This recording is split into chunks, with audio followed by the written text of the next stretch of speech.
Did Alex ever ask you to be a donor? Like on the video that you were watching, did he ever ask anybody to be a donor? No, he didn't ask for a kidney at all. He talked about some of the things that were going on because of the kidney failure. But he never asked me if, to donate a kidney. I heard somebody said, and I quote, Damien should think twice before doing this transplanting. End quote. So do you have any comment on that one?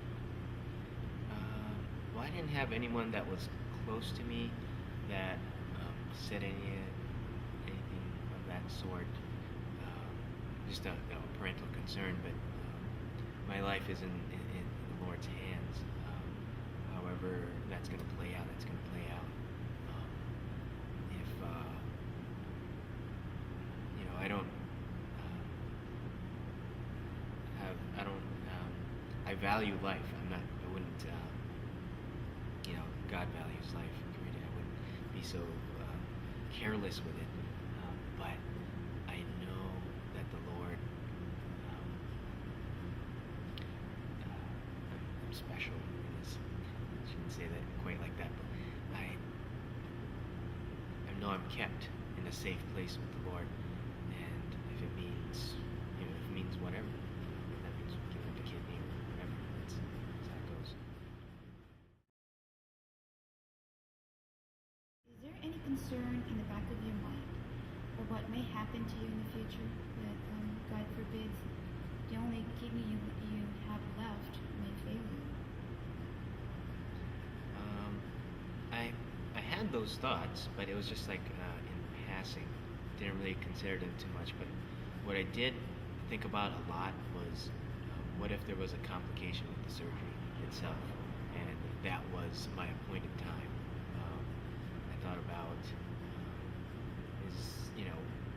what was my life up till that point? Was that I don't know. It's like it's finality. It's going to be. I'm talking about death, of course, but it's. I did consider that a lot. Okay, should I write a will or something? Well, I don't got anything, so it doesn't really matter. But time with family. Those people in your family that aren't saved. You're gravely concerned about that kind of stuff. It's like, someone else going to reach them? Where are they going to be reached? I thought about those kind of things. I thought in my head that this was it. That probably was going to be my appointed time, and so I did have that peace, but not this. It was like I was okay with that being the time, but there was also that excitement about, okay, this is I get to see the Lord face to face, but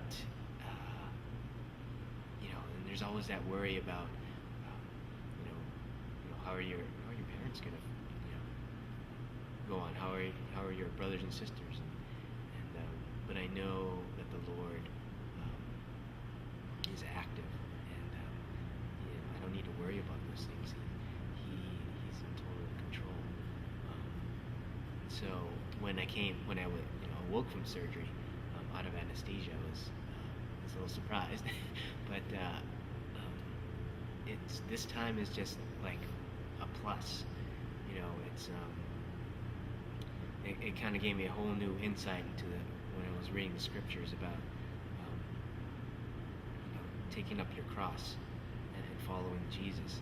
It's like we died to ourselves back then at salvation. You may not realize that, or at some point you'll realize that in your walk that you're dead. And now the life that you have is in Christ, and so that was for me was like a tangible lesson that my life is, the old Damien is gone. And the life I have now, I can just I have it with the Lord. And so this is just all extra plus.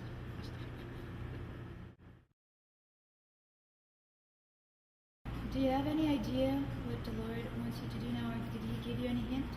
What's next for you? Yeah, He did.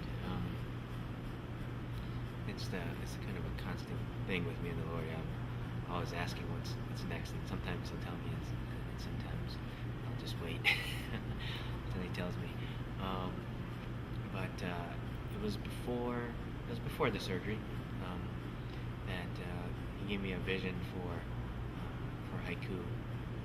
I didn't know how that was going to work out, but I do know now. It's when I was away, recovering from the surgery, the youth of the church, just I was longing for them, longing to see them, missing them a lot. My love for them just was increased during that time away, because I had to be away from them physically. There's been a lot of men in my life that the Lord's given me through this church. I can just list them off. There's just so many. There's Gary Hip. There's Brent Halston. There's Craig Masonville. John Carbonaro. Jared Andrews. Pete DeMichael. Millers. And now I get to serve their children for the most part, and the children of this church, and throughout haiku, hopefully. I know that the Lord's given me a gift of coming alongside people and encouraging them. The people that I grew up around in the context of knowing the Lord, they poured so much into me that God used them to touch my life, and how I get to minister to their children. It's an incredible thing. When I first started out in youth ministry, that was the last thing I wanted to do.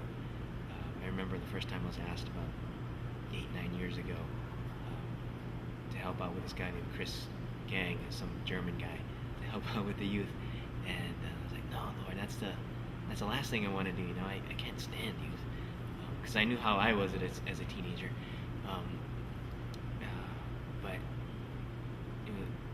wow, it's at the time I had a misconception about the Lord. It was like the absolute thing that you didn't want to do, that's what the Lord wanted you to do. That's not quite how it works, but that's what I thought at the time. But now I know that God knows way better than myself. Obviously He does, but I never knew that I would have this kind of heart, or this kind of passion for people I didn't know. So yeah, the next step is just to continue on.